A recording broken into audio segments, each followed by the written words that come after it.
Hey guys, today I had the pleasure of sitting down with Kamil Haque, a great friend of mine. He runs and owns the Haque Center of Acting and Creativity, and also has a corporate training company called The Moment Before that uses theatrical techniques to improve performance. Kamil shares his journey as he moved to LA to study under the tutelage of the Lee Strasberg Institute. Lee Strasberg is the godfather of method acting in the US, and under his tutelage, people like Al Pacino, DeNiro, Hoffman, Paul Newman came to light. Kamil brought those skills back to Singapore with the goal of helping actors in their quest and journey to perfect the art. Most recently, however, he's been helping executives, and that's where Kamil and I really became close, because I engaged him to help my sales force both in Singapore and Hong Kong. Brilliantly, he's recently done a TEDx talk and has done some work with Netflix. Kamil, it's a pleasure. Thank you so much. I hope you guys enjoyed the chat as much as I did. Cheers. Kamil? Yes. Thanks for coming to see me today. My absolute pleasure, Paul. Man, you're looking absolutely sharp. I want to know about this jacket. Tell me about it. So this was actually a gift from a friend of mine, and it's a local designer. Okay. And it was for the SG50 celebrate Singapore's, half centenary. And it's got this abstract design of faces, but if you look really close, it's got hidden words in it. Oh yeah, equality. Yeah. Okay, I see that. I didn't see that before. Democracy, equality. Beautiful. Can I see the inside? Mate. And with the pants, I'll tell you, you've outdone me big time today. I will say this, and you may not know this about me, is every day without fail, I always wear something red. Wow. G-string? Don't you want to know? Show me later. We were talking earlier about Twin Peaks. I want to touch on that because I absolutely fell in love with it. Okay. And it's one of those, when you're younger, in your formative years, you can remember like the year, what was your favorite song? Yeah. And I heard the music first. Okay. So I was 14, so I started watching it, and it blew me away. And I think Dale Cooper, who was played by, come back to me, is one of my favorite characters of all times. But have you watched the whole thing, top to bottom, or not? The thing is that, now we're going back a good 30 years when it first came out, right? Yeah. And so I saw it when I was 7, 8, 9, something like that. And all I remember is being glued to the TV, watching something that had a really bizarre, twist in your gut sort of impact, but I don't know what it was. And I've never gone back to rewatch it, so maybe I should. I'll lend you. I've got all the DVDs. I'm sure you can find it online as well, but yeah. You can. It's just, it blew me away because... So I don't know, maybe when I was about 16, for part of my drama studies, I kind of did a overview, a write-up of it. And on an organogram, I connected all the dots between all the characters, right? And it was because they were all linked. Yeah. And far more so than any other kind of TV show with a very big cast. Okay. And, like David Lynch, as a director, he's just out there. He's just so unique, right? It kind of changed my life. I really loved that show. And then this will make you laugh. So I was 16, and one of the leading actresses, who was probably one of my first crushes, I saw her in HMV whilst in central London. Oh. And this was on the top floor. They used to sell VHS tapes. Okay. And there was a box set of Twin Peaks. And I was looking at it, and then walked off, came back, and there she was. And she was looking at it because it just come out, and it's quite a new thing, right? Okay. For the actual box set. And I went and said hello. And I told her I thought she was absolutely stunning. Yeah. So I said, look, would you like to have lunch with me? What? And she said, I'm married, I'm a mum. Yeah. I said, no, it will be our secret. Yeah. I won't tell anyone.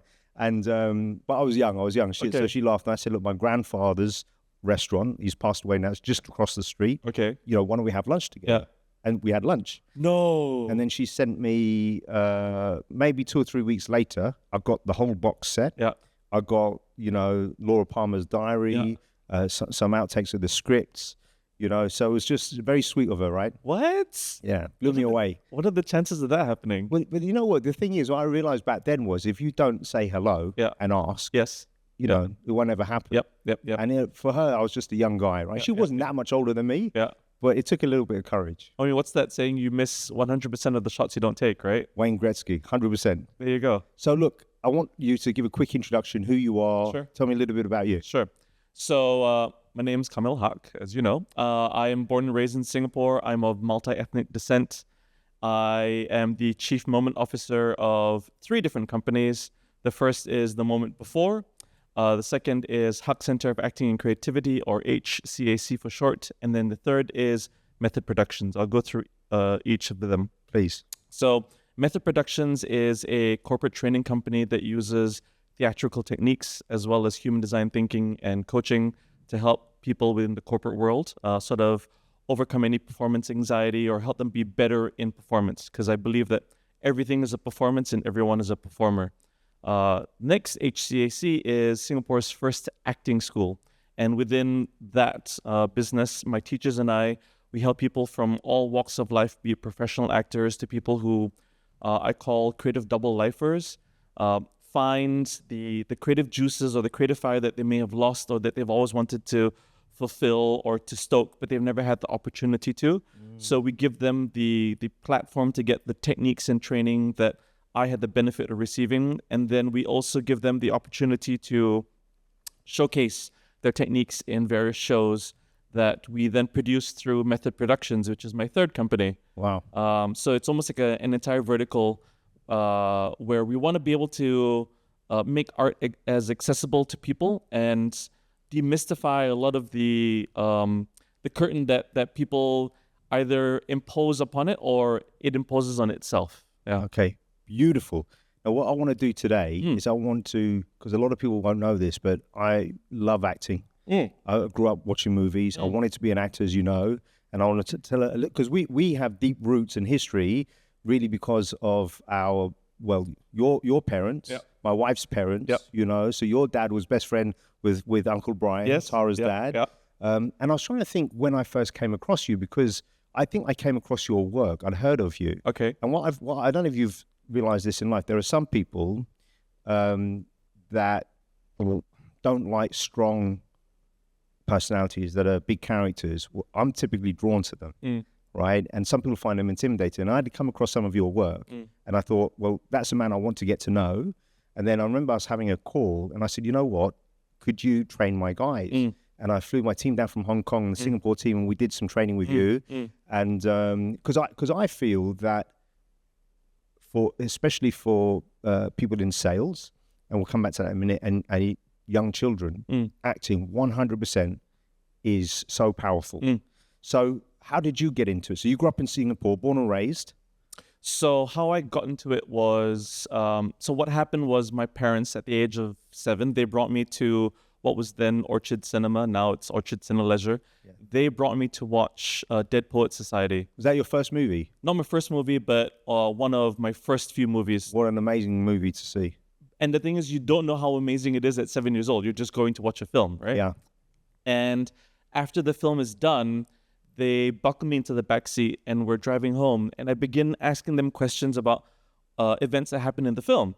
You know, like, why did this student have to do this? Why did the teacher have to... I don't want to give away any of the plot details. And I know in hindsight that I was asking questions that were well beyond a 7-year-old. And big time. What happened was, in that moment, and I'll never forget this, my dad jammed the brakes, which is very unlike him. Both my parents turned to the back seat and they both gave me this look like they brought home the wrong child. like, you know, like, excuse me? Yeah. And something in that moment clicked. And I just knew something in that film did something to me that got me this. So if this is what I want, I got to do more of that. Wow. And so for the rest of my life, I dedicated it to performing arts. Wow. Not realizing that it wasn't just the performing arts that left an impact on me. It was something about Robin Williams' charisma and his ability to activate people that was the thing that really made my heart sing. Yeah. Yeah. That's such a powerful movie. I know how it's actually changed a lot of people's lives. So one of my best friends, who's a bit older than me, very, very senior banker, he told me that he was going through a low point in his life. I think he was either late teens or early 20s, and he saw that movie and it completely changed his perspective. I can see why. Yeah. But you know, there's a story in that, because I was telling Caden, right, if you go back, so obviously those guys won an Oscar. Right, for the script and then the movie. And then I said to Caden, well, it starts with Sylvester Stallone when he wrote Rocky, right? And I just said, that you should look to do that. Do you know what I mean? That's a great entrance. But I saw a really wonderful interview with Matt Damon, and he was talking about what's the name of the guy in Departed, the most famous actor there? Jack Nicholson. Yeah. I need some more coffee. So he said, Jack Nicholson said to him, you know, being a great writer helps you being a great actor. 100%. So then, you know, Matt Damon said, yeah, I know. Well, what do you mean? He said, well, you know, in The Departed, there's a scene where I'm meant to kill somebody, right? And it's just as a 30-second scene, I just kill somebody, I off them in the woods kind of thing. So what I did was I went back and I rewrote the scene. And instead of just shooting them, it's not a man, it's a woman. Oh, I know this. Yes. So I went back, and it's not just a woman, but she's on her knees. Yeah. And then she falls. And it's not good enough. So I go back and I rewrite the scene. And when she falls, it's not just how she falls, it's then what I say. And I say, well, you know, she fell funny. Yeah. I think it was a woman. And so on and so forth. And it's just, he took this 130-second scene, and Ray Winston was the other actor, and it was huge. It was brilliant. So, okay, so you grew up in Singapore. You went to ACS? ACS my whole life. Could you do theatre studies there? They didn't have theatre studies back in the day. Yeah, exactly. So I'm almost always used to being an outlier. And so growing up in the 80s and early 90s in Singapore, where there is no theatre, I had to find ways to seek it outside of school and then try and fulfill it within school, where they were only then learning to embrace theater as an extracurricular activity. And I was really fortunate to benefit from the tutelage of Julia Gabriel, who is one of the pioneers of speech and drama for kids in Singapore. She's since passed on, and she was my very first mentor. Wow. And she was the first adult in my life who took the trouble to make eye contact with you and remember your name and genuinely ask, how are you doing? When we'd walk past each other in the hallways. Yeah. How are you doing, Kamil? Yeah. And to have an adult do that to a young child when most just walk past you is life-changing. It's huge. It's huge. And I want to come back to your mentorship later. I think one of the things I've realized, though, with acting is, especially at school for boys, it's almost frowned upon because there's a stereotype of the kind of guys that did it. And when I was 14, there was a period where I hurt my knee. I couldn't do any sports, and for about 6 months. So I thought, you know what, I'll start the drama club. And I also did it with the understanding that there would be a lot of girls, and I would be perhaps the only guy. So I had very little competition. I see what you did there. You know what I mean? But I didn't. I did it, but not knowing that I would fall in love with it. Okay. And I really did. Okay. So you did. So because I did drama. Okay. And I acted in quite a few plays at school. But so you didn't have that outlet. No. Crazy, right? Yeah. It was mainly and mostly me spending time on weekends at Julia's school. And when I say spending time, I wasn't just going to classes. I was staying there after class, and I was staying there the whole day, just volunteering around the school. Observing, volunteering. I would, because she was just starting out her speech and drama school, and I would volunteer in her library, and I would watch her and other staff members read out loud to the kids who would come to the library after their classes. And then again, there was something of this Robin Williams sort of like red thread, like, look how Robin Williams activated his kids, see how Julia's activating these kids in the reading room. Something's happening here, and I'm making these dots connect in my own head. Yeah. And I'm like, I want more of that. I want more of her. How do I do more of this? What's your favorite scene in that movie? Because Carpe Diem is obviously the most famous line, but I think for me, it's the iconic scene of standing on the desk at the tail end. Yeah. And being very clear that I will not take no for an answer. And I think everyone has a voice. Yeah. And everyone needs to have a voice. And when life is unfair, you need to speak up. Yeah. Yeah. There's so many great scenes. The bit where the guys are looking through the glass cabinet of the past. Oh, and all the sports stars. And he's whispering to them, you know, look at the boys. Yeah. And it's such a powerful movie. Yes, yeah. So for you to move to LA, did you have to convince your parents that this is something you wanted to pursue? You know, I am very privileged, in a very privileged place to say I didn't have to. Wonderful. Isn't that amazing that they were supportive? Yeah. I think my parents have, and they're of a very rare breed where they have never really imposed many rules on me. What did they? I know what they did, but tell the audience what did they do growing up? My mom spent her entire life pretty much in the world of advertising, and then eventually coaching, and my dad spent his entire life as a lawyer. And they've never really imposed any rules on me other than, well, my dad had 2 rules. The 2 rules were, don't get in trouble with the police. That's a good rule. Good rule. And don't come home in a wooden box. Okay. I may have broken one of those rules. Okay. And other than that, he basically said, whatever you want to do, just make sure that you give it your best. Yeah. And I made it very clear from a very young age that I wanted to act. I wanted to be in the performing arts. This is what I wanted to dedicate my life to. And it's obviously not easy for a parent. And now that I'm a new parent, Congratulations, by the way. Thank you. Beautiful. Trying to navigate what that means to present to your parents something that doesn't fit within the normal systems of thinking. Yeah. And for them to go, okay, this is unusual, but if this is what you really want, then let's go about giving you every opportunity to make sure that you're the best at it. Yeah. Amazing. So how old were you when you went to the US? Right after NS, National Service for your listeners. So I was 22. Okay. Yeah. And then tell us about that journey. So I moved there when I was 22, and I went to the Lee Strasberg Institute in LA, and I went there by accident. So if I backtrack a little bit, Please. How I got to that institute was I had royally messed up my A-levels. And How so? I spent most of my A-levels partying, not going to school, organizing parties myself, because I really wanted to be the popular kid in school. What a terrible waste of time. But still, in that moment, you think this is what life is, right? Yeah. And I had royally messed up my A-levels, and I was now in the Army for 2.5 years. And during those 2.5 years, I enrolled myself into night classes to keep my brain fresh and prevent it from atrophying. Yeah. And for the first time in my life, I realized, oh crap, if I don't actually buck up, I'm never going to achieve my dream of being an actor and being in the performing arts. So I actually put my nose to the grindstone, and I started working, and I started getting consistent A's for the first time in my life. I'm like, oh, okay, so this is what it means to work hard. I've got a bunch of A's, but I'm still nowhere closer to my dream of learning how to act and be a real actor. What did you do for your A-levels? So I did a combination of lit, history, econs, and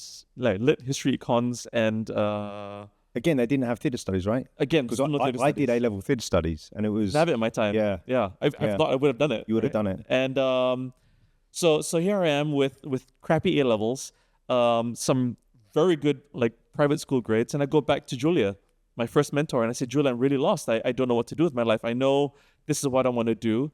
And she says, listen, why don't you try going to acting schools in Australia, in London, in the States? And she names me a bunch of schools. And I'm like, oh, wow, there are options for me outside of this island. And in the process of telling me these schools, she also offers me a job, which that's a whole separate conversation. I'm so overwhelmed again that she's given me this massive gift. And so I go back home, and now I'm thinking to myself, oh crap, I should have written down the names of schools that she had mentioned. Yeah. Totally didn't. And I'm like, oh, what were the schools that she mentioned? I know one of them sounds like a football club. Yeah. So I type into Google Strasberg acting, because it sounds like Racing Strasbourg. Oh, so you didn't know who Lee Strasberg? No idea who he was. And Google said, did you mean Strasberg acting? And I went, yes, Google, that's probably what I meant. and then it starts showing me the alumni of Strasberg. So Pacino, DeNiro, Paul Newman, James Dean, Marilyn Monroe. I'm like, oh, I know these guys. I like their films. I'll go there. That's completely by accident how I went to the Strasberg Institute. Wow. So then fast forward to 2005. I'm now in LA, and they take me around the school for the tour before the semester starts. And I walk around, and there's something about it that feels like I'm home. Yeah. Then they bring me to the administrative office, and they say, okay, here's the list of classes. Your school semester begins next week. Pick your classes. We can get you enrolled. I look at the classes, and I go, huh. What were the options like, for example? It was like method acting, voice and speech, improv. So interesting that they broke it down like that. Well, because the training of the actors is a full body training. It's like acting is really a combination of two occupations. It's human behavior scientist and athlete. And so how do you train the actor to be... A lot of people don't get that.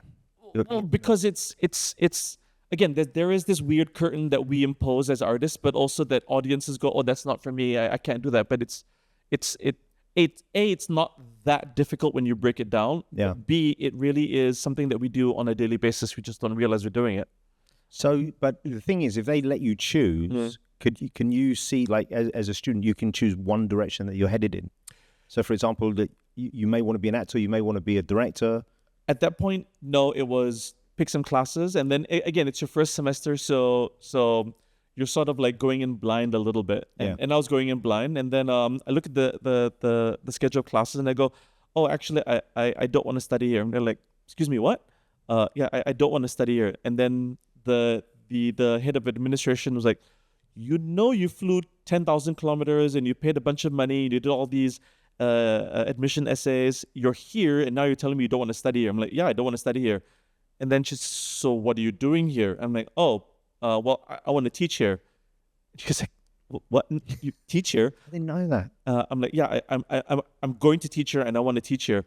I've taught for a whole year in Singapore and thinking I was like, I knew it all. And she's like, okay, so Kamil, here's the deal. You can't teach here. I'm like, why? I have experience, And she's like, well, you can't teach here because you don't know what we teach. I'm like, okay, fair point. Still, I'm not leaving this office until I get to teach here. And she's like, okay, fine. I tell you what, if you can complete the 2-year program, because most don't, then we can have the conversation about you teaching. Right now, I just need you to pick some classes. I'm like, fine, that's good enough for me. Let's do it. And she must have left that office thinking, what the hell? Who is this character? What a character. And true enough, by my 3rd semester, I had found my mentor. Her name's Hedy Sontag. She just passed recently. And I said, please take me under your wing. And she was one of the last few surviving teachers to have been taught by Lee Strasberg to teach. Amazing. And I said, this is something that I really want to do. Please teach me everything. And by the time I graduated from the 2-year program, I was already a substitute teacher. To the point where the day after I graduate, I go back to the administrative office to pick up my cert and speak to the lady and say, hey, so I've completed the program.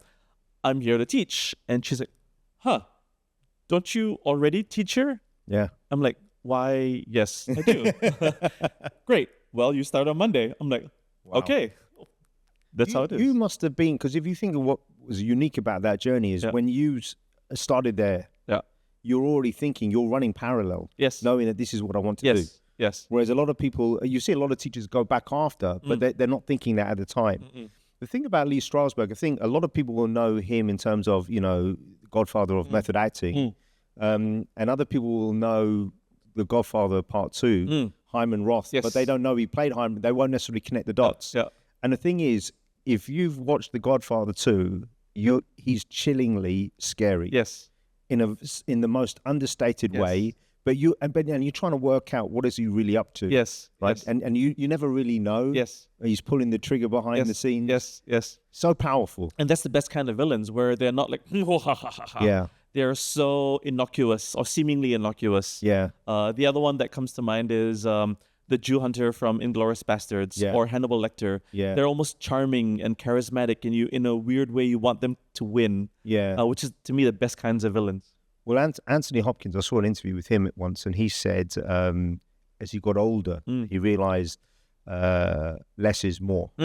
But it takes time and experience and confidence just in everything. Yes. Right? So, I mean, when I look back, so when I chose, so it's so interesting how your 2 mentors shape your life. I had a great drama teacher called Renata Nash. She actually put me off pursuing acting. Oh. Because, so what happened was, maybe she felt I wasn't good enough, but I'll never forget she said this, because we did Stanislavski, right? And I acted in The Seagull, The Cherry Orchard, various things. And I said, well, this is what I'm considering. Now, at the time, she knew my family were poorly off. So I was working full-time, studying full-time. Then I was pursuing boxing. She said, look, Paul, you're short. You're 5'6.5". You're okay looking, but you're Oriental, right? This is in England. You can't sing. She wasn't wrong about that. Your dancing's okay, but so and I said, well, some of my heroes, Al Pacino, Robert DeNiro, they're not big guys. Yeah. And then she said, look, I'm just talking about, literally speaking, if you get to be in the National Theatre, you'll be earning £140 a week, whatever it was. Yep. And you'll have to know 2 or 3 plays off by heart, a couple of monologues, a couple of duologues.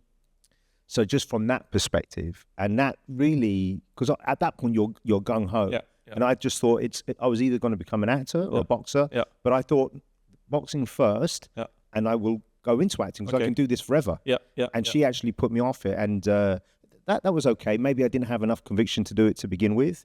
But I wanted to ask you about this. The best play I've ever seen was called Seven Streams of the River Ota. Have you ever heard of it? No. I want you to read it. Okay. It was so powerful, the production. So for each stream, there was meant to be 1 act. Okay. And for each act, it was meant to be an hour long. Okay. So it was done over 2 nights. Wow. And they had every type of theatre production. They had puppetry, they had film, and it just blew me away. I went to watch it twice. And when you watch amazingly good actors and a wonderful production, it's so seamless. Yes. It's just that they make it look easy. Yes. But I was blown away. Like, I was captivated. Yeah. And I went back the second time on my own because I thought no one's going to go and watch 7 hours. Yeah. Do you know what I mean? Yeah. But did you have any plays that you got to watch that really turned you? Yes. So once I moved to LA and I started learning what the craft of acting is really about, because there's a saying that there's a form of acting that's all teeth and tits, which is if you smile big enough and if you've got a nice enough body, you'll get away with murder.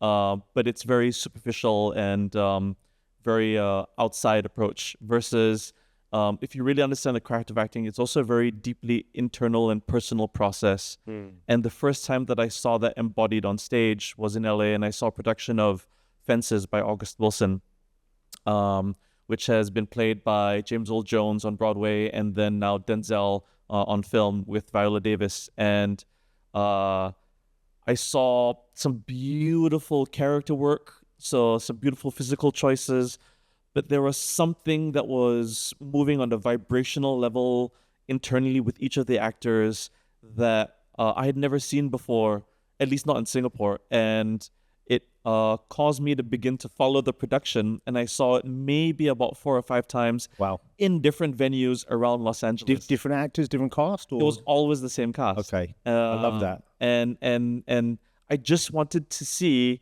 if you were so good on a Monday, are you going to be as good on a Tuesday? Are you going to be as good on a Wednesday, but now in a different venue? And true enough, they were always consistently knocking it out of the park. And that for me became one of my gold standards of acting. Yeah.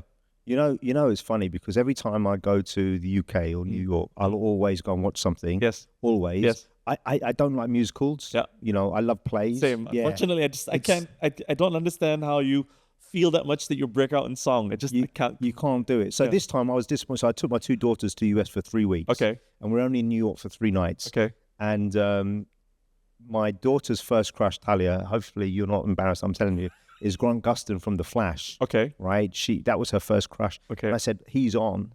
And a friend of mine who worked for Cirque du Soleil for years, he's a gymnast, his close friend did the whole, choreography. And he had, said, Paul, this is really interesting. So we went to go and watch it. And it was brilliant because it was about a circus. Okay. So you saw a lot of physical acting. Yeah.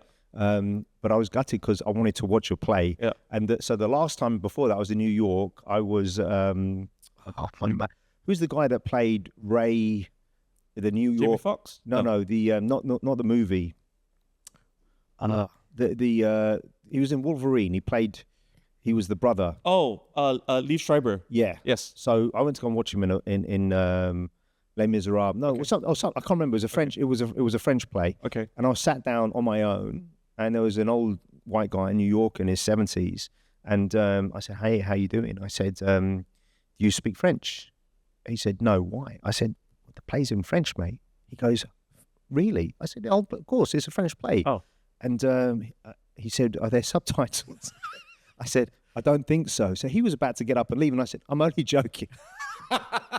so actually, we went for a drink afterwards, and my memory's just not working today. Who was the guy in Transformers, the young guy? Shia LaBeouf? Yeah, so he was meant to act in it, and I think he was going through a hard time. Okay. And I've since seen him in a lot of interviews as he's got older, and he blows me away. Yeah. He's a highly cerebral guy. He's had a lot of difficulties growing up, a lot of insight. But yeah, so when you see those guys that you watch in movies or on TV, but then you see them in theatre up close, it's different. Oh, 100%. Especially if they're great actors. 100%. Because what you're doing is you have the benefit of, so the big difference between film and live theater is in film you only get to see what the director tells you can see. Yes. Right? Versus on stage, you choose what you want to see at all times. So everything is in a wide angle lens.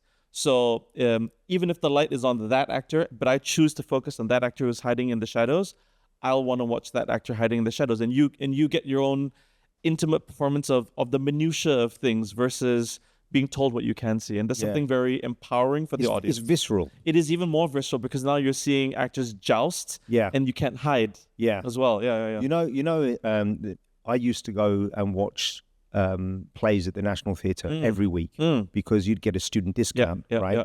And once I watched Venetian Twins, and I was asked to be part of the ensemble where you're having a dinner, a meal, pasta, as part of the scene. So you're on stage. So you can see people coming up and off.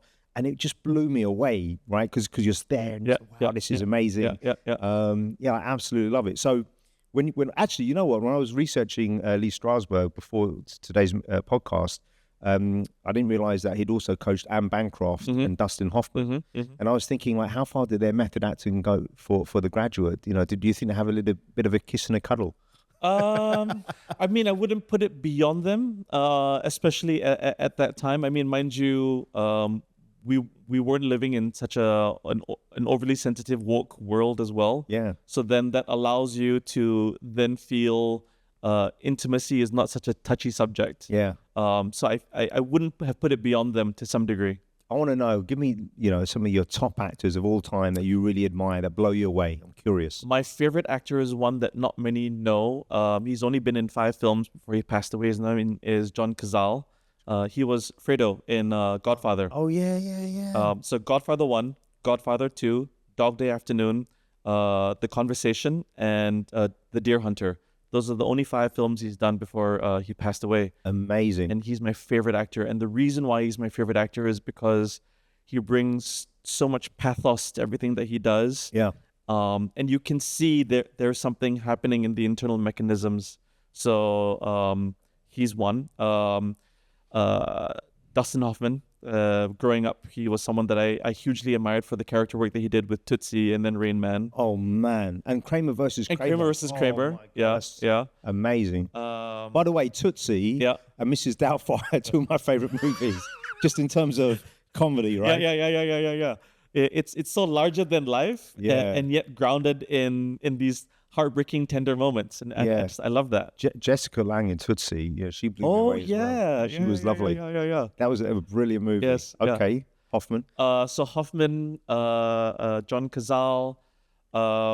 There is a French actor who I only found him recently, maybe in the last 10 years or so. His name is Tahar Rahim. Okay. And there's a brilliant film. It's called Un Prophète. And it's basically almost like Macbeth, but in prison, or the rise and fall of this demigod in jail. And again, brilliant. And Daniel Day-Lewis, specifically in There Will Be Blood. I think he's good in everything. Yeah. But specifically him in There Will Be Blood.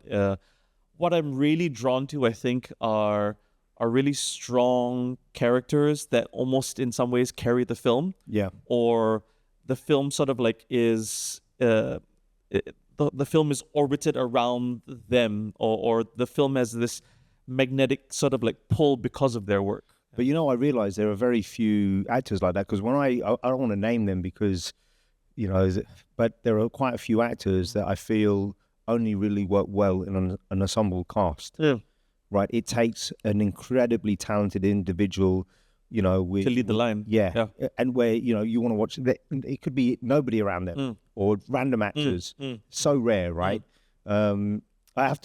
The thing is I think what happens at some point, I just watched the Brat Pack show on Disney. It's a documentary. Okay. Andrew McCarthy, who's one of the Brat Pack.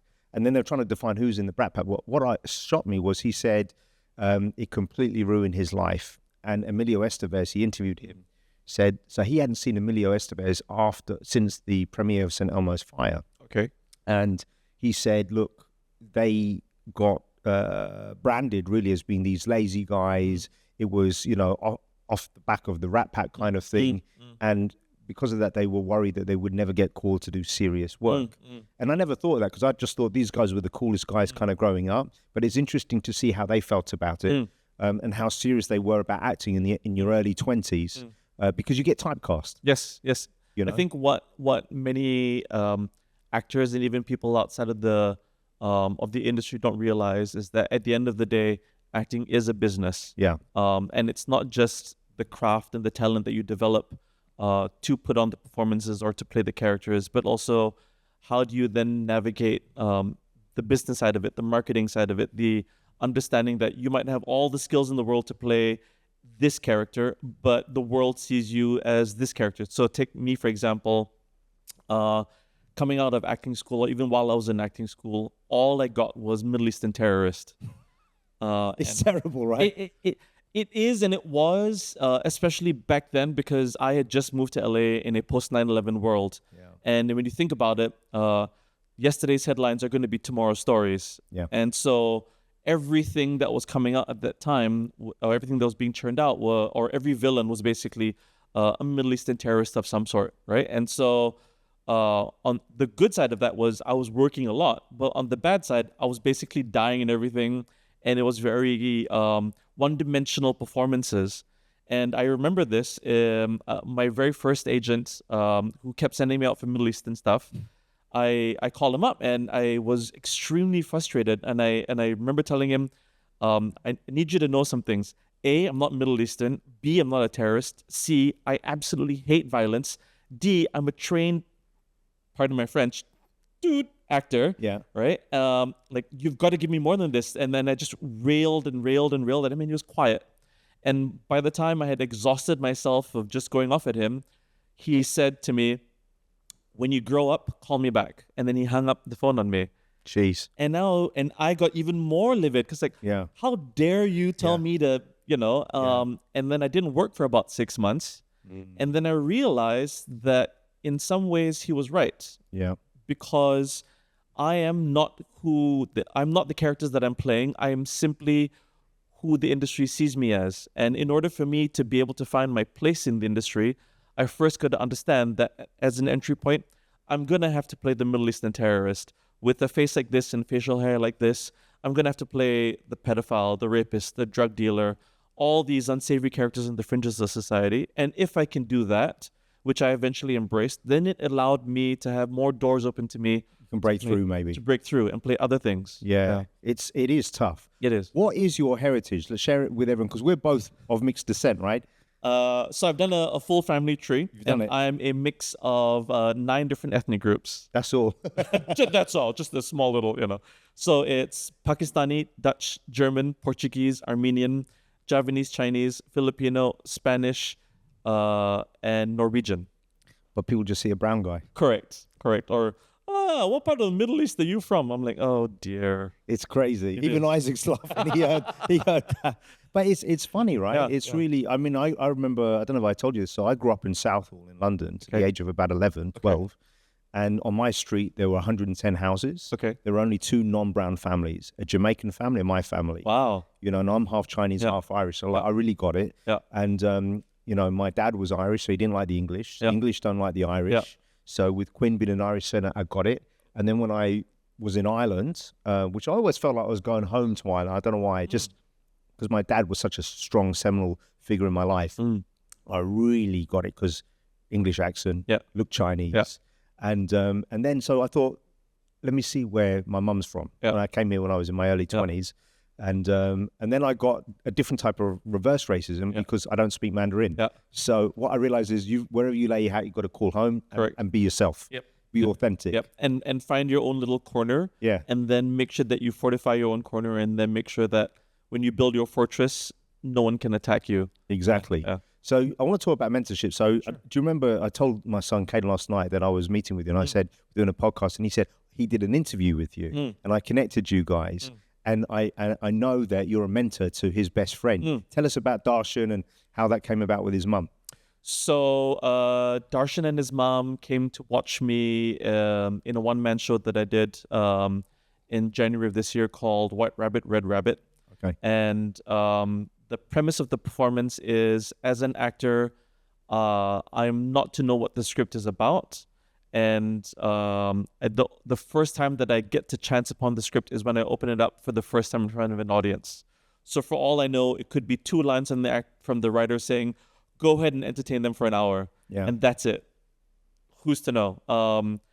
Fortunately, it was a nice, meaty enough script for me to sink my jaws into. And I was really lucky that Darshan was there and Roshni were there. And at the end of the performance, they came up to me and they congratulated me for the work that I did. But specifically, Darshan was looking for someone to sort of give him some insights into the industry so that he can understand how to chart a path. One, not just as an actor, but also as an actor of minority ethnicity within a country that doesn't necessarily have a lot of work for people or for brown actors. So how do you create your own fortress in this industry? So then I've since had the opportunity to meet him, talk to him, and give him as best as I can insights that I wish I had when I was his age. You know, I mean, Singapore's a small place, right? But it's a small world because Darshan and Caden went to the same primary school. So when we moved back from the US, and we found out, unfortunately, after Caden finished that school, that he was probably bullied a little bit. We only found out afterwards. Oh. And I think, I mean, my wife might correct me, but Roshini, Darshan's mum, said to Tara, look, Darshan's going to, acting school, and told Tara about it. And Tara did a bit of acting. And I said, yeah, let's throw him into that, right? Because Caden's an introvert. He's very quiet. And off the back of that, they both ended up in SOTA for different things. Caden, he wants to be a filmmaker, script writing, Darshan acting. Yeah. And it's so interesting, right? And I think you have to follow that journey. And what was interesting, they acted in a short movie together. Oh, okay. Right? And I don't think they wanted to broadcast it. They were probably about 11 at the time. And they're best friends, and their characters later on become lovers. Yeah. Caden was in another TV show where the guy that was playing his dad was him when he was older as a gay lover. It's with the other guy. It's all inextricably linked, right? Yeah. And then I was just saying to Ken, you've got to get out. So recently, Caden got a modeling gig. Okay. And I just said, look, son, you're a good-looking guy. I think you should try and do some fitness modeling. And it was really weird. He was quite hesitant. He likes being behind the camera. And therefore, he hasn't pursued acting as much as he should, I think. But someone spotted him, and then he was offered something. And I just think, I think music, theatre and sport is so important for children growing up.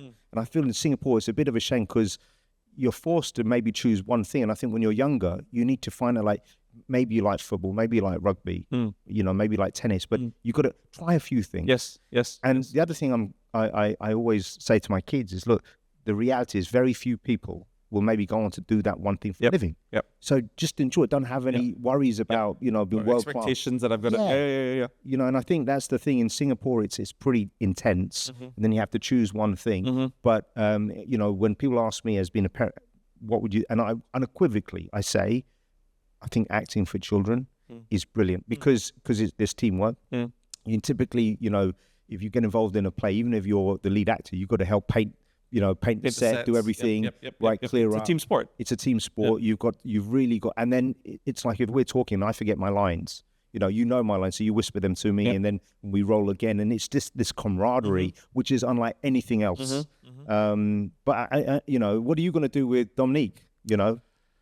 So she's so young, right? So she's young. I mean, she's literally 3 weeks as of this interview.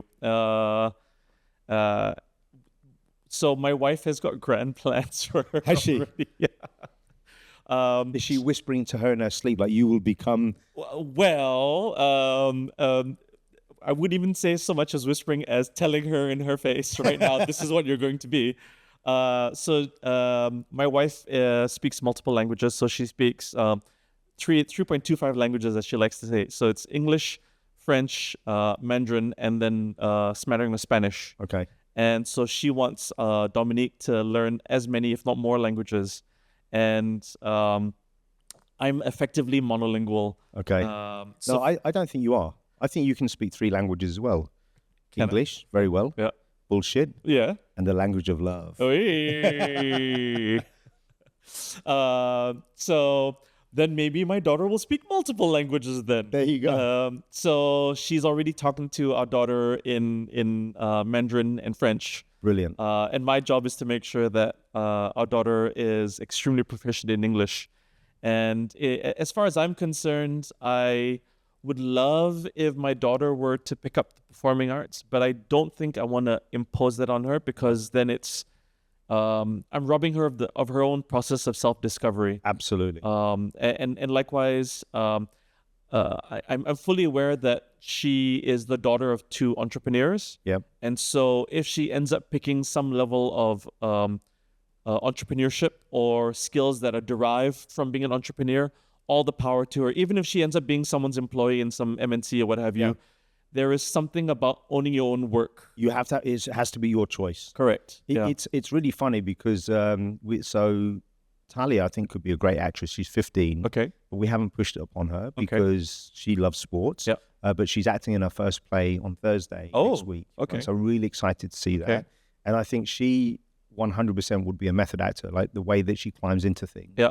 And like with Caden, a few years ago, he told Tara that he wasn't sure if he wanted to continue boxing. And it only just started.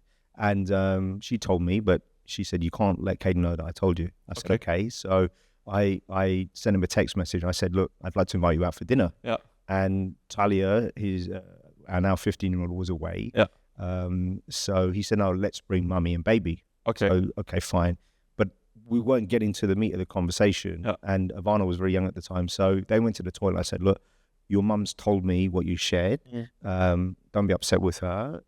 But I invited you to dinner because I wanted to talk about it. So I said, well, why do you think that you may not want to continue boxing? And he said, well, number one, I don't know if I'm good enough. I said, that's okay, right? And I said, look, you don't actually even have to compete, but you won't know until you give it everything. And I'm telling you, you're good enough, right? And if someone else tells you you're not good enough, fuck them. You pursue it. That's what you want to do. Take it as far as you can go, right? What's the second reason? He said, it's hard work. Yep. And I said, I'm not going to let you give up because it's hard work. Whatever you do, like Malcolm Gladwell, Outliers, you've got to spend 10,000 hours to become world-class or something. And then he said, also, I think that you might have chosen this for me. And I said, 100%, I put you into this because during COVID, there were limited options. You're shy. But remember this, I opened a door. You walked into the room. It's your choice. If you stay in that room, open another door. And that's how I feel. So with the acting, it's done, but it's led to film. And now he wants to make his own movies. And he's directed my corporate videos. Okay. And what interests me was the way that he kind of directed and guided. He was working with 40, 50-year-olds. And it's very Clint Eastwood-esque in that he was very quiet. He was understated. He was directing them. He had a clear vision, and I didn't interfere. I thought the most important thing was just to let him run with it. I created a storyboard. He refined it. He told me how he wanted to do it, and just let him run. And I think that's so important, to empower. So that's why I'm so curious about your parents, because I want to learn. And you knew Uncle Brian. He was bigger than life. Yeah. And he was a big man anyway, right? Yeah. But I think one of the key reasons why Tara and I really got together and stayed together was because of him.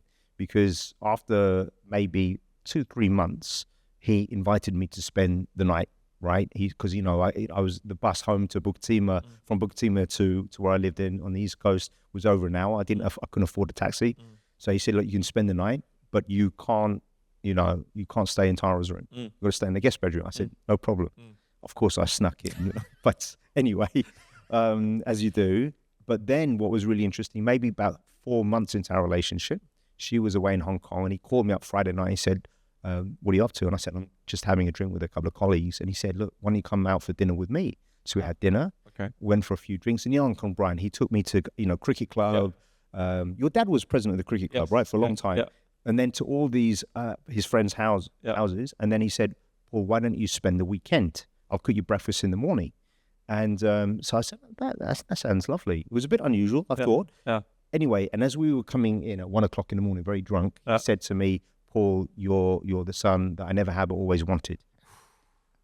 Fast forward, because a man of that generation, right? And he gave me a hard time. Don't get me wrong. He also gave me a hard time. But on our 1 year anniversary, he wrote us a letter and said how, happy he was for both of us that we'd found each other, that we found love. He then went on to say, look, Paul, you've taught an old dog like me a few new tricks. And unfortunately, he died not that long after. So when we got married, we set him a seat at the head of the table. We put a chair there, a mat there. And then I read that letter out because, it was heartbreaking, right? So it's interesting. And I think our parents, they have a massive influence on us. But I also think, because I've always felt my mum and dad were too conventional. So anything that they told me, or if I speak to my wife about business and she gives me advice, I'll listen, I'll hear it, but I'll always do the opposite. Because that's how we roll, right? So you came back to Singapore, the genesis to set up the acting school. Yes. Were you scared? What was the thought process behind it? I wasn't scared simply because I had the benefit of ignorance and sheer confidence that it would work. And so when I came back, I actually even came back a lot earlier than I intended. In my head, I was going to come back at the age of 45, and setting up the studio would have been my retirement plan. Then I would die teaching one of my classes. I came back at the age of 30 to help set up Southeast Asia's first ASEAN Film Festival in Malaysia, where we invited delegates from all 10 countries to Kuching, Malaysia. Got films from all 10 film associations, and basically set this festival up from the ground up. We managed to get Michelle Yeoh as our VIP to attend the festival. And the festival itself had opened up a whole bunch of doors to me that I was not intending at all. My sole purpose was to get this festival off the ground. I knew that had I gone back to LA after the festival, I would have found every reason to be comfortable again in my own groove of whatever I was doing in LA at the time. And something in me basically made the choice to call up my friend Raymond, who was house sitting for me at the time. And I said, hey, Raymond, I know you've been house sitting for me for a couple of months. I'm not coming back. Can you ship back my books? Can you sell my house, my car? And send me some of my clothes that I didn't bring back. And he's like, excuse me, what? I'm like, well, you heard me. I mean, if you make any money off the things that you sell, you can keep it. I just need A, B, C, and D because I'm staying here. I'm going to open a studio. And we still laugh about this conversation even till this day. And I really appreciate how he did what I needed him to do. Sorry to interrupt. My question to you, did you speak to anyone or seek anyone's counsel, or did you just go in? I just went in. That's where you and I have a lot of similarity. Yeah, really. And that's the ignorance and the confidence. It's this potent combination of this cocktail. It's right? powerful. It's a powerful cocktail. And so 2 months after that conversation, I set up the studio. And the beauty about being in Singapore is that A, it's very easy to set up a business. B, it's at the end of the day a small fishing island. Yes. And so everybody knows somebody who knows somebody. And by virtue of also being involved in that festival, I got to know lots of people within the industry. So I got the studio off the ground really, really quick. And then it was just full steam ahead. And in the 11 years plus that it's been around, I have greatly benefited from the kindness of strangers, from my community, from people who see the value of this safe space to be oneself and to explore all facets of the human condition without judgment. And it has allowed me to also find my own voice and to then also give voice to other people where they did not have a voice. Because as you said, growing up in Singapore, you're told, one thing and one thing only. Whereas there are lots of benefits to saying, well, who's to say you can't have more than one voice? Yeah. And who's to say you can't have more than one option? And why not have more than one option? Let's just see where that takes you. You know what you were saying earlier, you were talking about people, having, I guess I liken it to white collar boxing. We have professionals that, they love acting. They want to go back to it, but they haven't done it since school. Are you seeing a lot of that? The majority of my community are people like that. Yeah. I just want to share with the audience the last time I physically saw you. Yeah. So I called you up. Do you remember this? Yes. And I said, look, I want to act in a play. Yes. Let me come and meet you. And you're so gracious, and you said yes. And I pitched you what I wanted to do, and then you said, look, Paul, the thing is, and correct me if your memory is different. So you said, look, the problem is it takes a lot of time. You're gonna have to audition. You're gonna have to act with actors that are doing this full time. You're running your own company. And I had a lot of conviction. I said, I'm not worried about that. And then you kind of said, well, you should be, because there's a lot to take on. And then when you went through the kind of commitment in terms of hours, I thought, that's going to be difficult. Yeah. And then then we talked about me doing a one-man play. Yes. Then I remember, you must think the balls on this guy, because you told me every year you have half a dozen of your actors go up on stage and do a story. Yep. What is that? So it's a show that I regularly do called Metaphors Be With You. Metaphors Be With You. Okay. And it's a true themed storytelling showcase where I put out themes like scars and tattoos, music, childhood memories, food memories, parents, and birth, death. And based on these themes, people would then submit true stories that they have experienced themselves.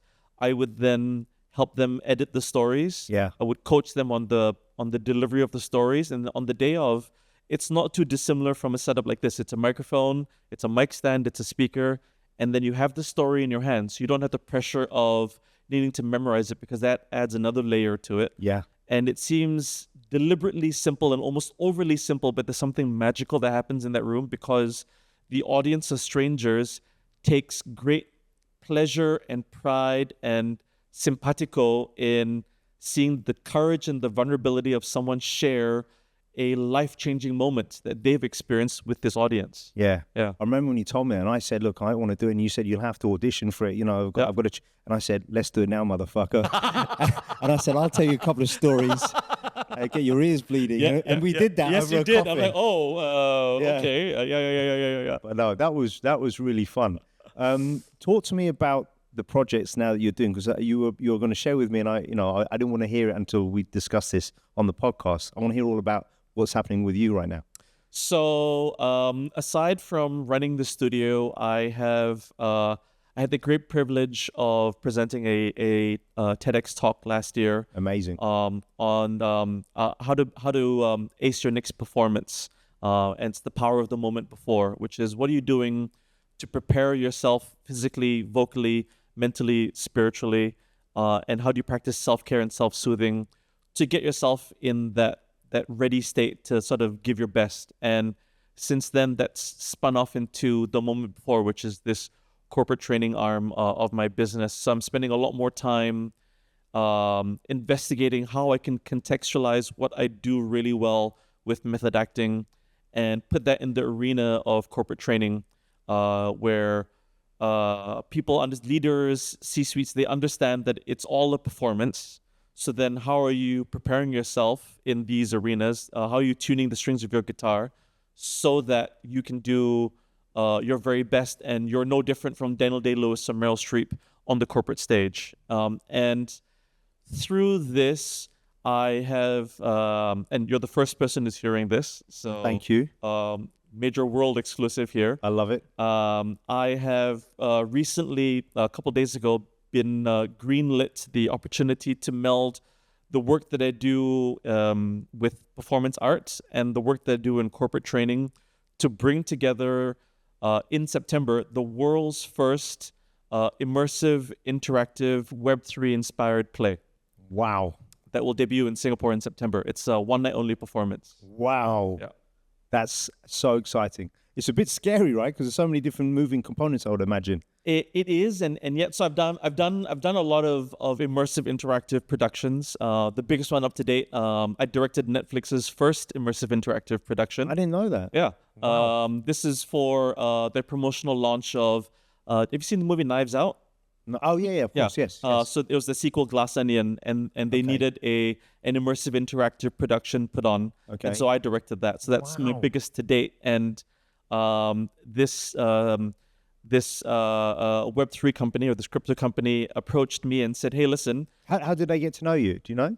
You know, I don't know. You should find out. I will eventually. Yeah. I'll ask them. Yeah, because that's curious. Yeah, right? I do want to know how they. I guess maybe word in the street. I don't know. I'll ask eventually. Yeah. They every September in Singapore, there's a massive Web3 crypto conference called Token 2049, and they said for the first time this September, because there's always a series of events in and around the conference, networking type things. They wanted to explore what it means to engage artists in, or in this case, in the performing arts in exploring the topic of decentralization. And is it even essential through the medium of an interactive, immersive performance? So I'm in the middle of conceptualizing that right now, and it doesn't have a title just yet, but it is. What's the process? You literally sit down with a piece of paper and start to brainstorm, conceptualize. So I work with the client. I can actually share with the client is that the client's Hashkey Capital. And what they do is they already had some ideas of what they envisioned or certain key themes and topics that they wanted mentioned within the production. And then my job is to distill that down into some of its base essence and then understand what are some of the moving parts that are already in place. For example, when it comes to immersive interactive theater, the venue plays a big part because the venue becomes almost a character unto itself. Yeah. Because unlike watching traditional theater where it's a proscenium stage and it's very passive, you can do it anywhere as long as the room is dark and you just see the stage lit up, right? But when it's immersive and interactive, you now explore the space. So now this picture takes on a different meaning. This furniture piece takes on a different meaning. Like why this cup and the fact that it says Yale, everything begins to tell you a different story about it. So then now, based on the venue that they had already picked, I have to then create a concept around that. Based on what they've already given me, I've got to create a concept around that. And then when it comes to immersive interactive stuff, you're basically creating two shows. You're creating the narrative, which is what the people will unpack on the day of. And then you're creating the logistical story. And for me, a great immersive interactive piece is when you don't see the wheels turning. Yeah. And for the audience, it feels like they have the illusion of choice. Yeah. When in truth, they're being led the entire time. So you never see the invisible thread that's sort of like the guidepost for them from start to middle to end. Amazing. You know, thank you for sharing. Yeah. So exciting. Yeah. I just think there's so much value, right? Because I've been in sales for 29 years. And the interesting thing is I've met so many people that are in sales, and we're all in sales one way or the other. But very few people have ever read a book on how to sell, how to negotiate, how to engage with people. And, you know, I think in order to become world-class, you've got to do that. Yep. So I always say, look, so for example, if you're a lawyer and you become an equity partner, you know, in a firm, and you'll know this through your dad, you now have revenue responsibilities. So that's where I think acting comes in because, so for example, as an introvert, and what are you? Would you say you're an introvert or an extrovert? I'm painfully shy. Yeah. So no one will ever think that about you and me, right? Yeah. So how I define it is an introvert, if you spend time with people, even if you enjoy it, it naturally drains your reserves. Yeah. Right. So you and I think we've learned how to be extroverted in those moments. Yes. Yeah. Right. But again, if you're very good at acting and presenting in a certain way, no one will ever guess that about you or I. Yep. You know, But I think the other thing is that you have to know what you're good at and not good at. So when I came to you with this idea and you said, look, Paul, if I'm going to direct you, you know, you've got to make sure we don't clash because we're big personalities. And I said, no, I'll hand over to you. And do you remember having that conversation? Yes. You were cracking up. Yes, in the ice cream shop. Yeah. Yeah. What was your memory of that? It was, this man is batshit insane, but I love that he is this batshit. Why did you think that? Because I mean, you know, I get these requests from time to time, but it typically is from someone who has done a workshop with me or several workshops with me, or is part of the community, or I know has had their toes dip in and out fairly recently in the performing arts, whereas not someone who's not done it like, in like 20 odd years, and then out of the blue, hey, let's meet for a coffee, and by the way, I want to do a show. I'm like, oh, well, okay, do you know what you're signing yourself up for? Yeah. The thing I've learned though is I feel very strongly about this. I feel that if you've accomplished a black belt in something, it could be playing the piano or sports or whatever, and if you take that drive and ambition, it translates. Yes, 100%. Right? So there's a saying that I love that I always use is, how I do anything is how I do everything. Yes. Right? So like all in. Yes. I'll be all in. Yes. I might be a difficult SOB to live with for a while, right, at home. So my wife, I forgive her in advance. Yeah. But how that came about for me was I was just looking back on my life as a father, and I don't want to have regrets, but I realized that I also want to do things now before I'm too old, when I've got that zest for life. And I also want to lead by example. I want my children to see that I'm prepared to put myself in harm's way or do uncomfortable things. And things that scare you, I don't know about you, but the things that scare me, that excite me, that's what gets me up in the morning, because it's like, well, because most people walk away from things that are difficult, and if doing for example getting up on stage and doing comedy, that's got to be one of the most terrifying things, right? And it's very similar to what you were talking about when you're telling a story. So I still want to do it, but I do remember thinking when I told you that, I was looking at your reaction, and I just thought, if you think I'm crazy for even mentioning this, then maybe I'm a little bit crazy.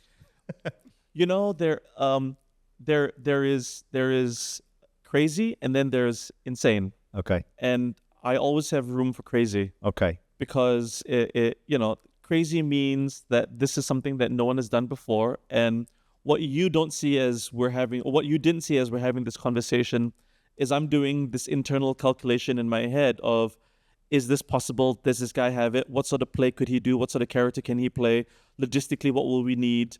How can we make this potentially successful? And is this an opportunity worth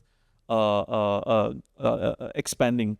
And there was nothing in my mind that suggested that this could not happen, especially given what I knew of you. And we shared this just before we got on camera today, where I love how as a public persona, you are larger than life. You present yourself as the alpha big dog.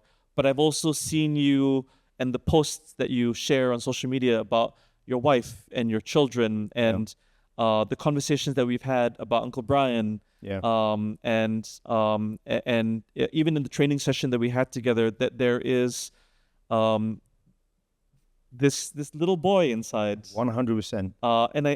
And I admire that about you, that you are not ashamed to wear these many hats, and that you embrace this little child inside you, versus the typical male perception is, men don't have feelings, and it cannot be any further from the truth. 100%. And I love that you embrace your feelings. So then that's part of the calculations in my head, like, am I just going to get a one-dimensional brute, or am I maybe going to get my own version of a Marlon Brando, who is the classic case of brute on the outside, Stanley Kowalski, but on the inside is this little boy, and how do you speak to the little boy and tell him that he's safe, and how do you give this little boy a platform to say, hey, listen, if you have a story to tell, then let's tell it together.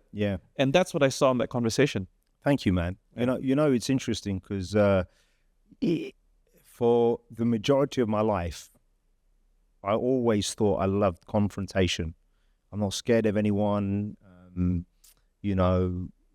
anything. I'll just lean into it. I'll speed into the corner. And with my journey with my children, in particular with Caden, who I could see was afraid and timid, it made me realize that, you know what? I've lied to myself my entire life. I was always afraid. I was afraid to physically fight. I was afraid to get on stage. I was afraid to lose. I was afraid of everything. And it took me up until recently to recognize that and embrace it. And I think that will help with my children's journey, right? And, my mum passed away last year, and I was with the family in Phuket. And I think I said, oh, my mum would love this. And I started crying. And I was, the kids, I think they might have seen me tear up before, but I couldn't stop crying. And then on Christmas Day, I went to one of my best friend's houses here, and his dad's a pastor. He's very deeply religious, and he was asking about my mum, and I'm not religious at all. So he said, let's hold hands. And next thing, so my friend, his dad, one of his sons and I were holding hands, and I start crying. And I'd had quite a few drinks, so it was about 1 a.m. And I think I was crying for about 5 minutes uncontrollably. And I am a macho man at the same time, but I just thought, just let it go. And I think you have to be in tune with those things. I think the thing with acting that I find, it bears part of your soul, and you have to lean into it. Yes. Do you know what I mean? Yes. But it was so I just want to share with you, because we hadn't met since you sent me a play. You said, Paul, I want you to act in. What was the name of the play? Do you remember? It was God of Carnage. So Caden, funny enough, is reading this now as part of his. So I just said, yeah, I've heard of that play.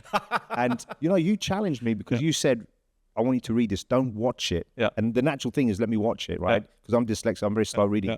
And I said, yeah, I'll get back to you in 24 hours. Yeah. And then I thought, I've never read anything this much, in 24 hours. Yeah. And I actually read it twice in 36 hours. Okay. Because I thought this is, the fact that you came to me with something, it overwhelmed me. Yeah. I just was blown away. Yeah.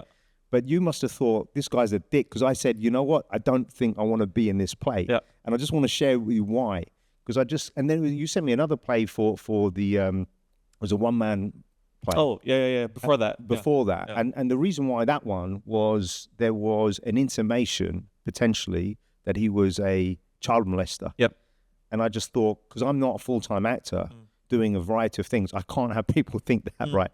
That was the only reason. And then the other one, and look, to your point, you said, look, because I said, I don't think, I want to blow people away. If I'm going to do this once and only once, and then you said, but you have to trust me, I will direct it. And I had no doubt about that. But I've got in my own romantic kind of mind and notion, I want to play a kind of character where people look back and think, fuck, that was amazing. There's, have you ever seen Schindler's List? Of course. So there's Kevin Costner wanted to play that part that Liam Neeson played. He lobbied for it hard. Yeah, I just saw that in an interview. Quite interesting. But I think Liam Neeson was brilliant. No, yeah, I can't imagine anyone else now. Yeah, 100%. Yeah. So when that movie came out, and this is related to what you just said, when it came out, there's a story of how these teenage boys they skived off school to watch it in the afternoon, and while watching it, they started laughing at the things that were happening on screen, and they started laughing almost uncontrollably to the point where other theater goers were upset about this. And it was just in like small town America, and it blew up to the point where it made the news of that small town America. And that article began to make its rounds, and eventually it got to the desk of Steven Spielberg. And what happened was, at least as I understand it, he then found a way to get in touch with those young schoolboys, and he said, I want you to come to my house, and I want to speak to you because I want to understand this film that is deeply personal to me. Why is it that it has made you laugh? Yeah. And so now he's sat the boys down in front of him, and he asked them the question. And they said that they were so uncomfortable with what they were seeing that the only way that they knew how to process that was through laughter. Because if you think about it, a lot of the same muscular responses that we have to discomfort, which ends up being tears, is also the same muscular responses that we have with laughter. Yeah, and no doubt, because they're a group of young boys together. If they're on their own, probably a little bit different. Yeah. I still find myself, crying to movies. I just watched Anthony Hopkins. I think The Father? No, the one, it's either That Life, This Life, where he saves, I think it was over 600 children. Yes, it's the Jewish man, and he sits in the audience, and then they all reveal that he was amazing. So I watched that on the plane coming back from Hong Kong, and I was in bits. Yeah. I was just crying uncontrollably, and it was like, but I enjoy that. Yeah. Do you know what I mean? Yeah. So let's talk a little bit about the corporate training and coaching that you do, because I'm fascinated with that. And when I've spoken to quite a few heads of HR about customer service, sales guys. I think there's a lot of training out there, but I don't know how real it is. And I just think your coaching, it gets to the heart of the soul of the person. Tell us a little bit about what you do. So as I intimated earlier, I feel that everything is a performance and everyone's a performer. It's just the context of how you're performing, the stage with which you perform is slightly different, but it is no different in how you prepare to deliver a sales pitch as you would to deliver a monologue or a scene on camera or on stage, which is how are you preparing yourself physically, vocally, mentally, spiritually, and then how are you practicing self-care and self-soothing to get yourself into the state of readiness so that you can do the thing that you do so well 9 to 5. Can you talk about the self-care, self-soothing a little bit? So what a lot of people don't, and maybe only now in the last couple of years, especially since COVID, are people now recognizing the need to practice self-care and self-soothing. So the difference between the two is to self-soothe is something that doesn't require too much time, money, or energy, but it's enough to get you back up to neutral. Yeah. Where you can go into the next meeting or you can go into the next day of presenting, performing, pitching, or negotiations. Versus to self-care takes a little bit more time, effort, money, energy in order for you to now not just go back to neutral, but to put things in credit or benefit or reserve. So I'll give you an example of self-soothing versus self-care for me. So self-soothing for me is I literally have a playlist on Spotify that I listen to in between or at the biz starter workshops, for example, or during breaks. Brilliant. Of my workshops. Then it just gets me back up to neutral so I can go again for the next half or the next client. Versus to self-care, for me, a very clear one is I just need to get off the island where I'm away from all of this and I'm not so wound up and I just go, the moment the plane starts taking off, right? Oh, yeah. And so you can see how one takes a lot more energy, time, and effort and money in order to practice that. And what people don't realize is the value of self-soothing and self-care, and they don't realize the power of it until they feel stress, pain, burnout. Until it goes wrong. Until it goes wrong, right? Or when, the shit hits the fan. Yeah. And they go, oh, well, why didn't I do that? And very often by that point, they're ready to quit and go be a baker or something. That is such an important point. Yes. Because, I'm so glad you touched upon that, because quite often people say to me, well, you go on quite a few holidays. I said, absolutely. So, with my team, I remember when I first took over as a manager, the first thing I said to my boss was, I'm going to just change the whole thought process and the culture of the organization. Because at the time, taking a holiday was considered unheard of, right? Yeah. It's a privilege. And I said, no, it's an absolute part of what we're going to do. Yep. So I said, look, guys, I want everyone to take a holiday, twice a year where you take major chunks. For those of you who are parents, maybe look at the summer holidays, the end of the year, and I want you to plan it 6-12 months in advance. Like you book your time now, and then what will happen is if you then, the research is the fun part. It can be a bit tedious, but you say, okay, I know I'm going to do this in Europe, 6 months from now, and then you have something to look forward to. And then you work your ass off and you get there and you recalibrate. And I think people just don't do that. Yep. It part of that is also defined by the need to have the illusion of busyness. Yeah. And if I'm not busy, then I'm not a meaningful contributor to society. Yeah. And what people don't realize is there is being busy and then also having to keep up the illusion of busyness. All that's doing is that's drawing down on your physical, vocal, mental, and spiritual capacities to the point where you are in pain, stress, burnout, so on and so forth. And it's not something that kudos to you for having the policy of the 6-month, 12-month thing. But then what are you also doing in between the 6 meetings that you have, the 12 meetings that you have, that you are finding ways to recharge, you're finding ways to just recalibrate, wipe the slate clean. Yes. Like, for example, one of the things that I tell my clients is if I have really a crappy conversation with you, be it by text or call or in person, and then the next thing that I do is I'm going to go meet Isaac. Yeah. But because I've had such a terrible meeting with you, now Isaac has got nothing to do with this terrible conversation, but because it's taken up so much of my mind space, and if I don't wipe the slate clean, I'm now taking that negative juju into this conversation, and now poor Isaac then doesn't benefit from the fact that I'm not fully present with him. Yeah. And then what happens is science has shown it only takes between 7 to 17 seconds for a person to define or understand is this conversation about me or about you? And if it's about you, you're giving me opportunity and permission to switch off as well. Yeah. And so then how do I make sure that in between these moments, I go, okay, what can I do in the 5 seconds it takes me to go from this room to that room, or from this Zoom room to another Zoom room, to go. That decompression. Yes. Going back to that Twin Peaks, Agent Dale Cooper, his thing was every day give yourself a gift. Yes. Doesn't matter if it's a cup of coffee, cheeky cigarette, whatever it is, and there's something about that, right? You got to look forward to these small things. Yes. And I've just found myself, because having been in sales for 29 years, it can be draining. Yep. And I've outlived, all of my contemporaries. And what I find is that you've got to find ways to make things new, clean, and actually go, for example, going on holiday and life experiences. It enables you to connect with people in a different way, 100%. And then actually, so when I'm interviewing people, candidates, so say you have 10 candidates that do the same job, and actually, technically, they're all very similar. What differentiates the human being is them, their personality, their backstory. Yep. And going back to the whole thing with method acting, it's if you're playing a role, you're not just, this is the thing that I struggled with when I first did drama was, okay, so you're playing Duke Orsino in 12th Night. And what do these words mean? These words they're foreign to me. But if you were to understand his backstory, what his childhood was like.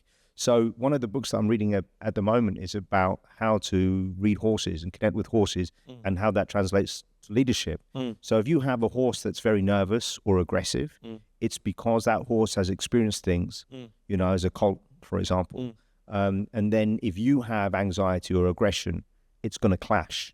So the great horse trainers and whisperers, they'll pair you as a horse rider with that horse and the personality. So the other day, like I used to be quite confrontational when I was younger, and I guess I still can be, right? If you get on the wrong side of me, but I'm always polite and courteous to people. That's my goal. Yeah. And I was telling Isaac, there's a movie called, I think it's This Time or About Time, where this fella and his dad can go back in time. Okay. And there's a moment where he can't because his child is born. Okay. So he goes back in time again, that his child will change each time. So he goes back and he has a really horrendous day. And at the end of the day, he finds out that he actually was good news. So he goes back and you see him going into a newsagent, and there's a woman selling, chocolates and stuff like that. And every day people go in there and they just buy things. They never engage it. Hi, how are you? They don't know her name. And he's been going in there for 10 years on a daily basis. So he decides to change that. Okay. And have an impact on that person's life. Right. So every time when I'm, getting a coffee or whatever, I ask people, and guess what? One day it's going to be their birthday and no one's been nice to them. No one's asked them how they're doing. No one's even thought of buying them a cup of coffee. And next thing, you completely change the way you see things. Yes. Yeah. And going back to that whole thing with method acting, I just find that that's so important. So when I meet somebody, so this will crack you up. Not that long ago, this guy was honking the horn at me. And he was very aggressive. And I'm a very good driver, very calm driver. And so I put the window down and he put the window down. He was doing this. He was screaming at me. And I said, are you having a bad day, buddy? Yeah. He goes, yes, I'm having a flipping bad day. What's it to you? Yeah. And I said, well, look, I'm having a pretty bad day, a bad week, a bad month. My mum's just passed away. This is happening. And you say this car to car? Yeah, I feel you. Okay. And then you should have seen his face. The shame came over his face. So I said, look, I hope you have a better day. I'm sorry if I cut you up, which I didn't, by the way. And then he goes, thank you, brother. I said, you have a fantastic day. And that was it. And I completely de-escalated things, right? But it's taken me, it's funny that the second last time I saw my mum, I had an argument with my auntie, her sister, and I de-escalated it. And she said, I'm proud of you. I said, it's only taken 45 years, Mum. And at least she got to see it once. Do you know what I mean? But I think it's so powerful. And talk to me a little bit about the future, like, beyond the immediate. What are you planning to do with the business?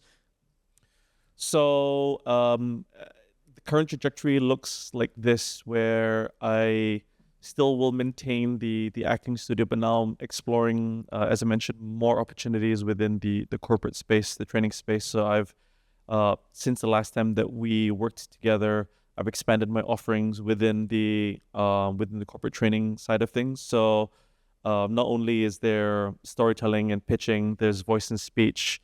A big thing that I'm now emphasizing is simulated role play. Okay. And how can I help leaders design scenarios that replicate what they might go through on a day-to-day basis, be it negotiating difficult conversations, trying to manage conflict resolution. How do you pitch to people, right? How do you pitch to clients of different archetypes? I'm just curious, do any of your corporate clients have scripts and they want their guys to learn them? Some of them do, and it typically boils down to just singular moments of things. It's not like large chunks of stuff, simply because most clients aren't bought by the large chunks of things. They're bought by little moments. They're bought by the emotion, the story, the eye contact. And so how do I help people in these similar role play scenarios understand that there are means of building connection, there are means of helping someone feel seen, like that guy in that car in that moment. Yeah. There are means of helping people understand that can we create these mini spot contracts in our conversation so that we're not making assumptions about each other, such that when we walk away, there is that, the old saying of people don't remember what you said, they remember what you did, but they always remember how you made them feel. 100%. That when I leave this transaction with you, I feel I got so much value out of it that even if we didn't conclude the deal then and there, I just want to be around you more. I want to refer someone to you. I want to meet you again to see how can we expand what we maybe initially discussed. And with these simulated role play scenarios, I'm doing a lot more of it now with SMU, Singapore Management University. I've since become an associate faculty member there. Wow, congratulations. To create more of these scenarios for different people in these environments. The interesting thing is most people that I've met, I would say at least 95% of the people that do sales, when I talk about scripts and learning scripts, they make a face. So I want to prove the point. So if I say bar, black, sheep, it's a script. So the thing for me is when you're learning to present something, most people, when they're talking, they're not selling. Selling is asking questions. But most people that don't have an idea of, that roadmap where they want to go in the conversation, they're so busy thinking what they need to say next. They're not listening to the answer to the question they just asked. And the prospective client will be giving you the answers of what he or she wants to need. What are the problems? So I always try and explain that. And in theory, people get it, but they're not prepared to put the work in. And all the years that I did martial arts, and the cutters and the movements that you're taught, I think they all make sense. But it's how do you go from 1, 2, 3, 4, 5, or 1, 3, 4, 5, 1, 3, 5 in terms of the point of the conversation. What do you drop? What do you build in? But also the other thing is when it's like if we're doing a play, you can. So for example, if my guys are calling a candidate, so this is what they'll say. They say, "Good morning, Kamil. Can I just confirm you're the director of, And then the key thing is then I said, well, look, use your brain, listen to them. Does it sound like they're outside? Can you hear ambient noise, cars? Are they inside? Is the baby crying? 9 times out of 10, they're in the office. And now if they're in a bank on the trading floor, they can't talk because their boss is next to them. The thing is, most candidates just want to get off the phone. Anyone that, call me back tomorrow, next month. So I teach my guys to say immediately, it sounds like you're in the office. I appreciate it's probably very difficult for you to talk. Can you listen? Go straight into the pitch, right? And then you say, well, look, why don't you go into a private meeting room? So most salespeople won't do that. Can't talk. When can you call me back? And they'll push it back, right? So if I speak to someone, they say, well, call me back in this evening. I said, look, no problem. I've got 3 kids. Happy to call you before or after dinner. I'll finish dinner about 9 o'clock. How about 9:30? Now, 9 times out of 10, they realize, this is a real human being. It's a person. I don't want to mess them around. You know what? Let's speak before dinner. I've got kids as well. Right? And then there's that human connection. But I always feel that script learning, maybe for me, it started with acting. But it's linked. So if someone says to me, how do you differentiate yourself? We deliver. Well, what happens if you don't? Well, tell me to fuck off. We won't work together again. Right? And it's like, but it's quick, it's instant. And it was the same thing with martial arts and boxing. And you set things up. But then when you get past all of that, then it's just you and I having a conversation. I mean, when as you were explaining to me this, how you're training your staff, what I'm hearing, and because I see everything through the lens of theater and theatrical techniques, what I'm hearing are 2 things. What you're doing is you're practicing yes and. Yes. And you're also creating a spot contract in that moment, which is in that moment, I'm like, we're not saying no. I'm taking what you're giving me and I'm finding a way to build upon it rather than taking the rejection, taking the hit. And then I'm also giving you an offer saying, hey, listen, at 9:30, does that work for you? Which is that spot contract of, okay, in this moment, it's a quick binary yes, no. Yes, okay, great, that's a win. And by practicing these spot contracts, by practicing this yes and mindset, then what you're doing is you are allowing people to feel seen, feel heard, feel like they, in that moment of pressure where they can't really talk, someone's actually listening. When reaching out to people, like I reached out to you for a cup of coffee and you were gracious enough to say yes. Again, that's something that people don't do.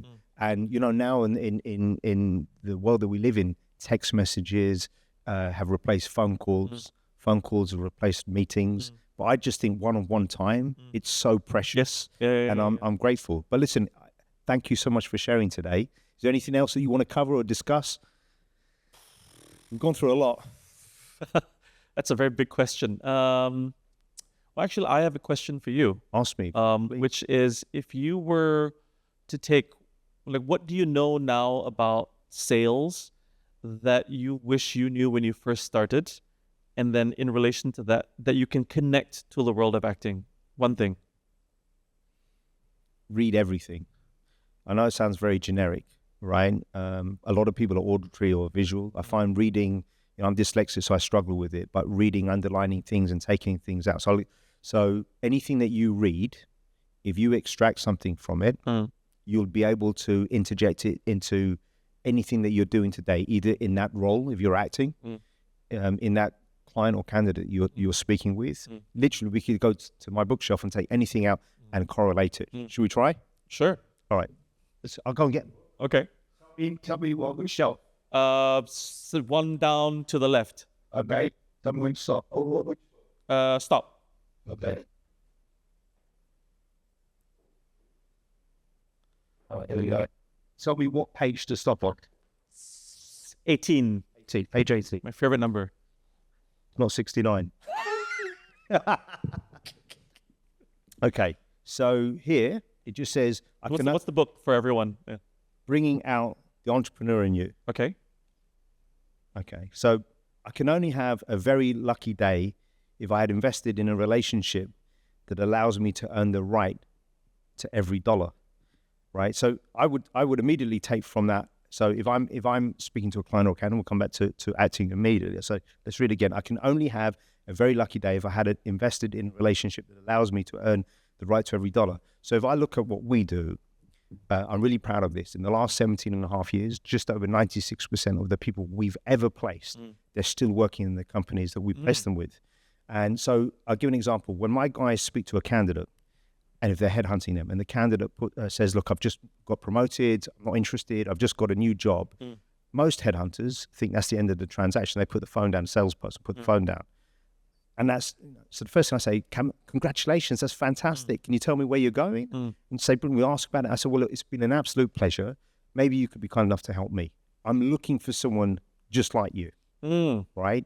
Boom, boom, boom, boom. And then you start the relationship and you send them a WhatsApp. And then on the day that they start, say, congrats, man. I'm so glad. I didn't know you were going to that organization. I've heard great things. So, and guess what?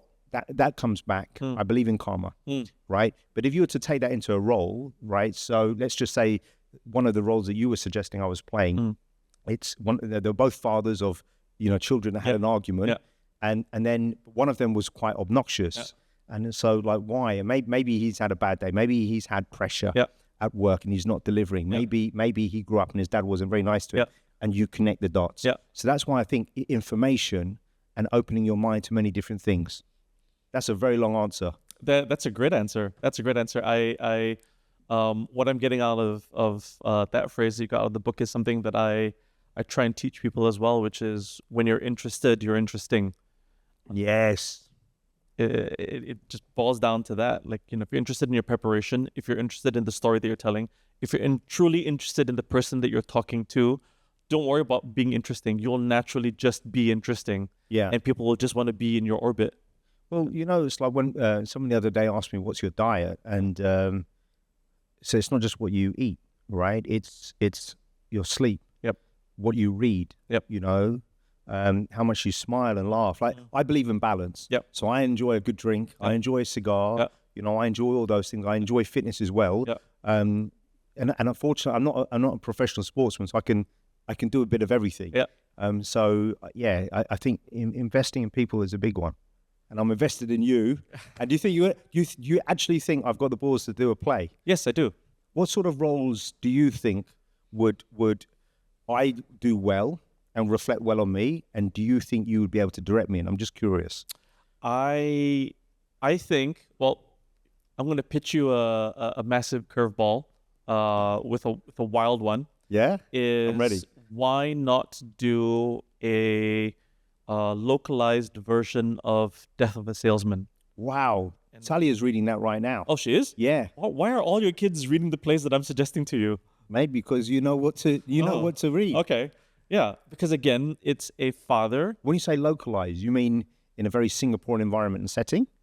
Localize it enough that people understand. Well, localize it and slightly modernize it for the context of where we live in today. For example, back then, you buy a pancake for a penny, you know, versus, now things cost a little bit more. Let's adjust a couple of those things. Maybe even put it within the Singaporean context, because the American dream is in many ways no different from the Singaporean dream. There are four main there's Willie, there's Linda, there's Biff, there's Happy, and there's a couple of the side characters. Okay. But in this case, Willie Loman. Wow. Because he's the consummate salesman. He is the father. And is he also very sexy? He is extremely sexy and bald. Oh, what? Listen, I'll read it. Okay. I won't give myself the 24-hour pressure I did last time, but I'll read it in the next few days. Thank you. I think that's something that you could do. You know the thing. This sounds silly, but I also want to grab someone, beat them up, and throw people around stage. And I have this. So yes, I have this. I love One Tree Hill. Okay. This soft, gentle part. Okay. But part of me wants to, be this rugged beast of a man. You know what you could also do, and this is another left field thing, especially since you have roots in boxing, but there is a tender heart behind it. Yes. It's a slightly older play, and it's called Golden Boy. Okay. And it was directed by Lee Strasberg back in the day. Really? And it's the story of a champion boxer who doesn't want to box anymore because what he really wants to do is play the violin. Wow. And he's caught between two worlds, and he's caught up with really bad company. And he's also fallen in love with the boss, the mafia boss's girlfriend. Okay. He's also caught up really bad. Is there any love scenes? Because I don't know, my wife will be okay with that. Tara, Dead Man Walking. We changed the movie. Well, we'll change some scenes. But that sounds interesting. Golden Boy is something that you could do. Okay, let me read that. That's beautiful. Thank you, man. I really appreciate it. Our pleasure. All right.